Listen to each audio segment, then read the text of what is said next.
Hey folks, this is Terry Hetrick with Go Shooting, and I'm really fortunate today to be here at the beautiful Bowman Lodge outside of Morris, Oklahoma.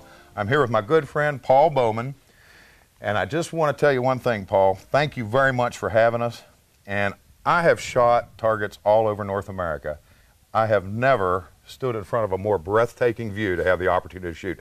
Thank you so much for having us. It's a pleasure to have you. Well, we're going to look forward to having you and our viewers there at home learn a few shotgun tips that are going to help us hit some of those elusive clay targets out there, and then take them out into the field on their next dove hunt or duck hunt or pheasant hunt. And I think we'll have some fun with it.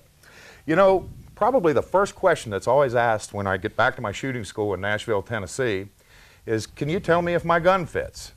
Gun fit basically comes from establishing a good gun mount to start with.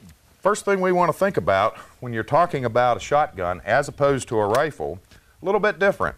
As you'll notice, our shotgun doesn't have a rear sight like a rifle or a pistol does. There's nothing back here to line up with a front sight to shoot a bullseye.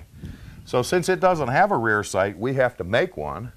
In the case of Paul being right-handed, we're going to use the pupil of his right eye to be the rear sight of the gun. Paul, just out without any coaching at all, let me see you take and mount that gun up right over here, just like you're going to take a shot over there.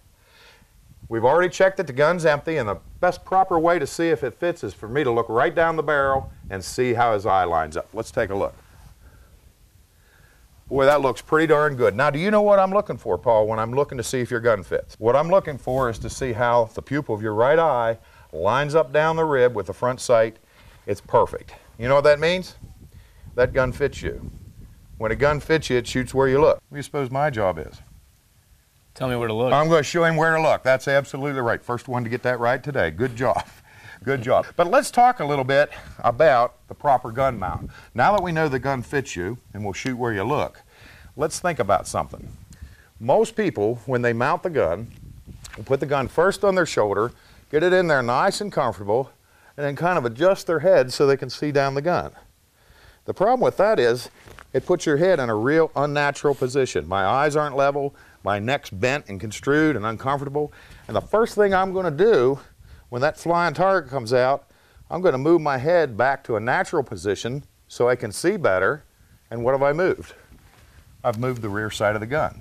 And you know from your pistol shooting, you move the rear side of the gun doesn't shoot straight anymore. So as opposed to put it on my shoulder first, I'm going to try a little bit more conventional method. I'm going to look at something in the distance and get my head set in a comfortable eye level position to start with. And then I'm going to bring the gun first up to my eye and then back to my shoulder. And you see how now my head is in a very comfortable, good seeing position? Now I have no reason to move my head during the shot. Paul, would you try that a time or two for me? Sure. Just look at something in the distance out there. Get your eyes in a level, comfortable position. Raise the gun first up to your eye and then back to your shoulder. Now he has no reason to move his head during the shot. The gun's going to truly shoot where you look. Practice that at home. It'll make your overall shooting better. This is Terry Hetrick here at the Bowman Lodge with Mr. Paul Bowman. Go shooting.